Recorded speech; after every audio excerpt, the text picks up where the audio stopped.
J'ai deux nouvelles à t'annoncer. La première, c'est qu'on ne peut pas plaire à tout le monde. Et la deuxième, c'est que j'en ai absolument rien à foutre.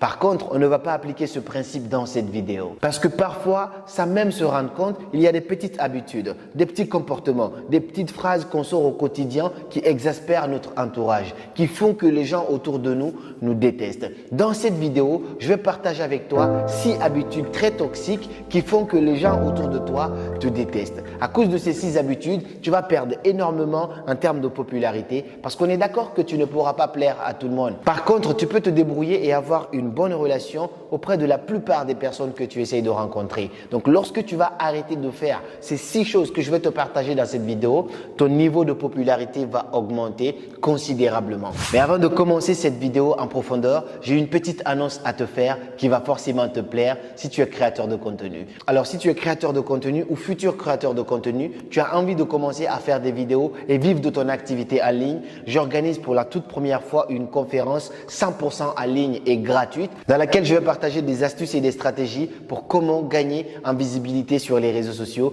comment devenir un créateur viral. Je vais vous partager les coulisses d'un compte à plus de 4 millions d'abonnés sur les réseaux sociaux. Pour la toute première fois, je le fais et ça sera gratuit. Ça va durer que 1 heure. Ça sera le mercredi 22 juin à partir de 19 h heure de France. Donc, si tu n'as pas envie de rater ça, toutes les informations pour t'inscrire à cela gratuitement se trouvent dans la description. Et j'espère, j'ai très hâte de te retrouver afin de te partager toute cette connaissance, toutes ces expériences et répondre également à tes questions en live. La première chose qui fait que les gens te détestent au quotidien, quand tu arrêteras de faire ça, ça va vraiment augmenter ton niveau de popularité, c'est que tu ne sais pas garder les secrets des autres. Imagine, tu es là en soirée avec tes amis ou vous êtes là juste en train de parler, de discuter entre vous. Quand quelque chose d'important doit se dire, les gens se consultent entre eux, on te saute juste pour ne pas que tu entendes ce qu'on doit dire. Tu te rends compte à quel point c'est frustrant, à quel point c'est énervant, à quel point c'est discriminant. Mais pour quelqu'un qui ne connaît pas l'histoire, on va dire « Ah, mais on a discriminé cette personne ». Mais celui qui connaît l'histoire, la personne qui sait pourquoi ça s'est fait, on saura que c'est juste parce que tu ne sais pas garder un secret. Donc, c'est vraiment toxique, que ce soit au boulot, que ce soit en famille, que ce soit en amitié, que ce soit même dans le quartier. Si on te reconnaît comme étant quelqu'un qui parle trop, si tu lui confies un secret, il ne sait pas le garder, et bien directement, tu vas voir que les gens vont vraiment commencer à te rejeter. On ne va peut-être pas te le dire en face, mais les gens vont commencer à se méfier de toi. Ça, c'est très dangereux parce que même dans un couple, même dans peu importe la relation d'ailleurs, si quelqu'un a eu le courage, a eu cette confiance de te confier un secret, garde-le soigneusement. Dans l'une de mes vidéos, j'ai dit ça, même si ta relation avec cette personne est terminée, mais si la personne a eu confiance en toi pour te donner ce secret-là, garde ça pour toi.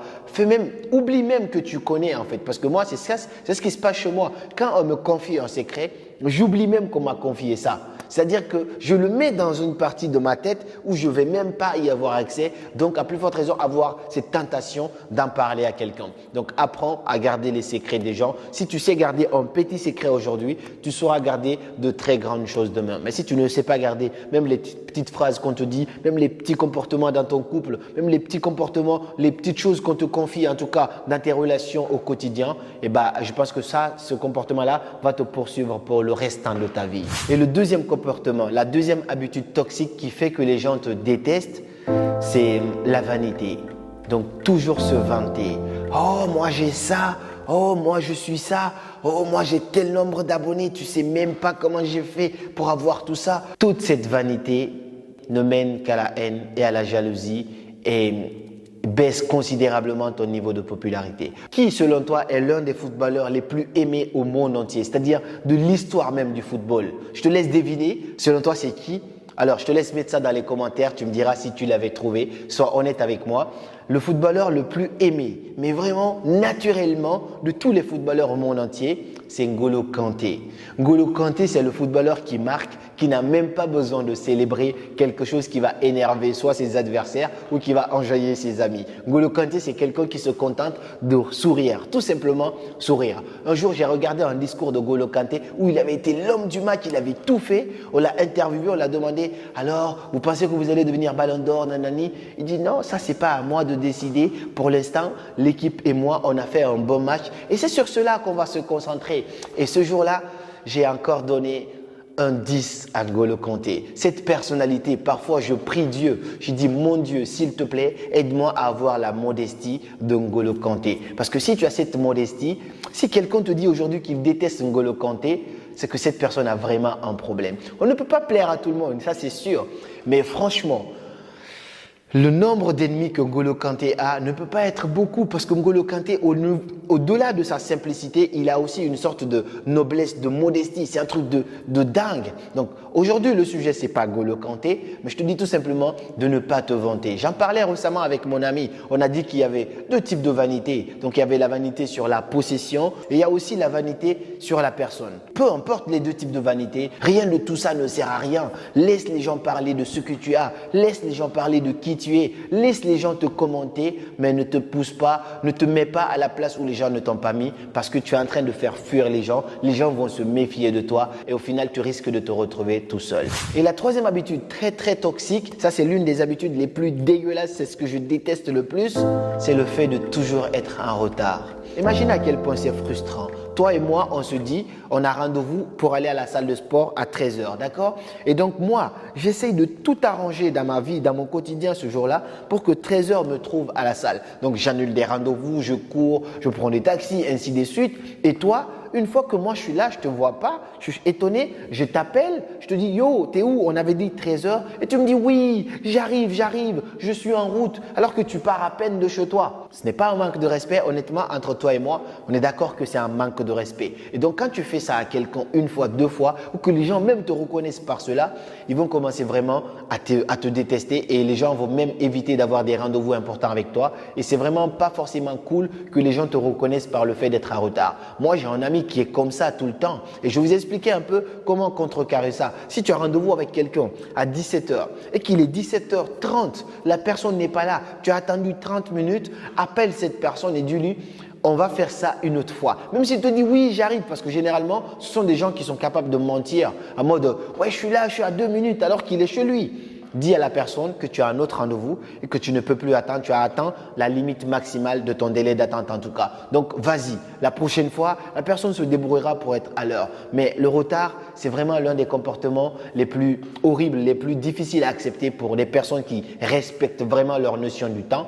Donc, si tu fais partie de ces gens-là qui sont tout le temps en retard, débrouille-toi pour être un peu à l'heure. Alors, c'est considérable, c'est adorable et même toi, tu vas voir que tu vas gagner énormément de temps. Parce que bien sûr, dans ta propre vie, c'est un manque de discipline, c'est un manque d'organisation. Mais si tu ne respectes pas ta propre vie, tu peux au moins avoir de la considération pour le temps des autres. La quatrième habitude donc très toxique qui fait que les gens te détestent ou que les gens ne t'aiment pas au quotidien, c'est le fait de ne pas savoir reconnaître ses torts. Vous savez, il y a des gens qui ont un ego surdimensionné, donc ils ont tout le temps raison.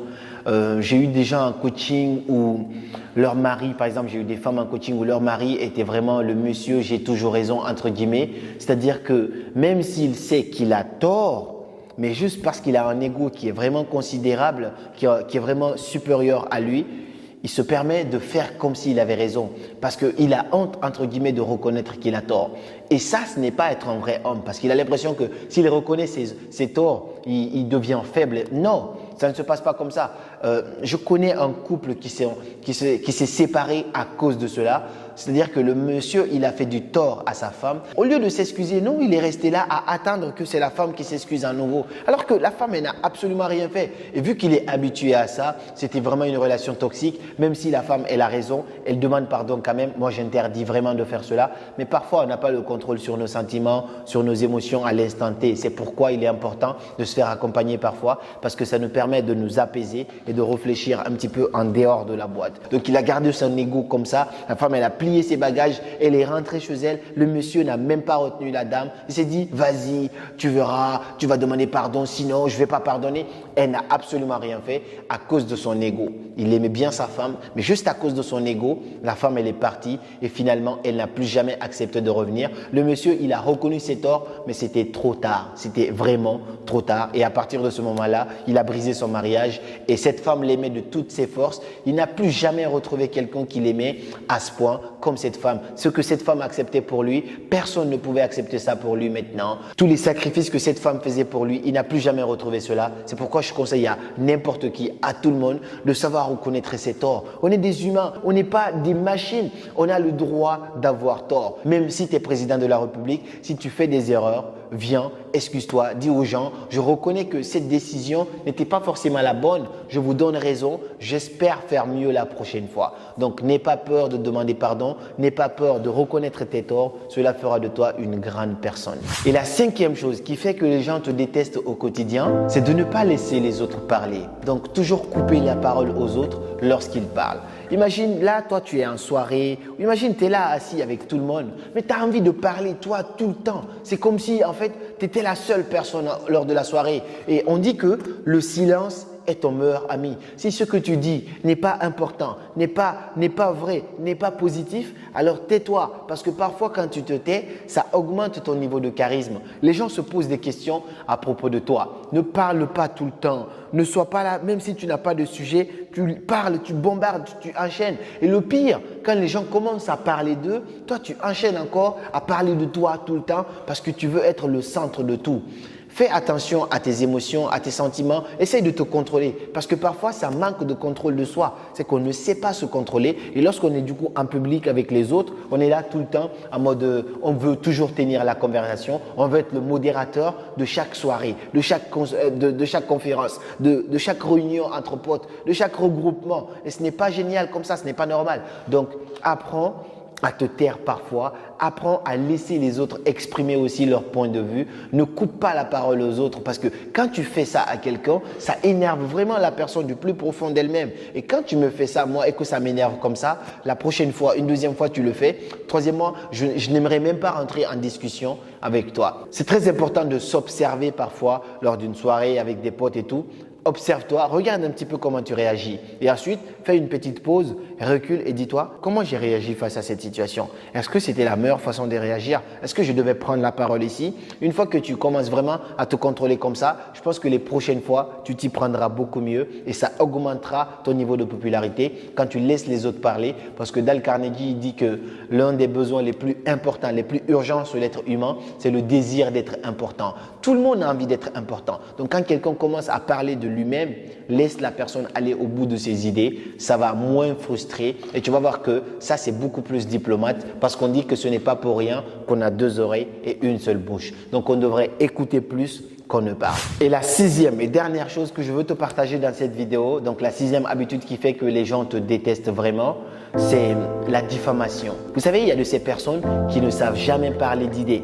Il y a de ces personnes qui ne parlent jamais de projets. Il y a de ces personnes qui ne parlent jamais de choses importantes.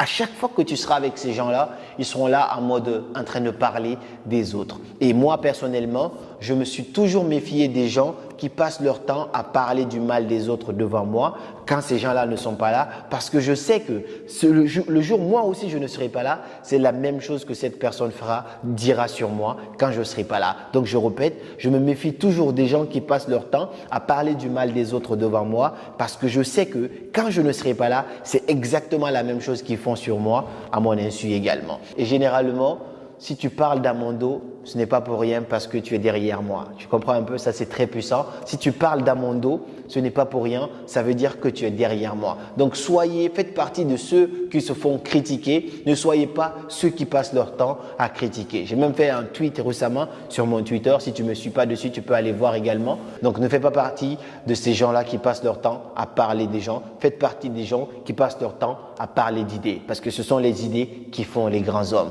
En tout cas, j'espère que ces 6 comportements-là t'ont un peu éclairé. Et dis-moi, toi, honnêtement, quels sont les comportements toxiques que tu avais parmi ces 6 comportements qu'on a cités? Quels comportements tu aimerais améliorer? Et si toi aussi tu sais, quelles sont les petites habitudes qui font que les gens nous détestent au quotidien? Partage-nous ça dans les commentaires pour essayer de compléter cette vidéo. Et puis on se dit à très bientôt pour de nouvelles vidéos. Comme toujours, c'était Karamo.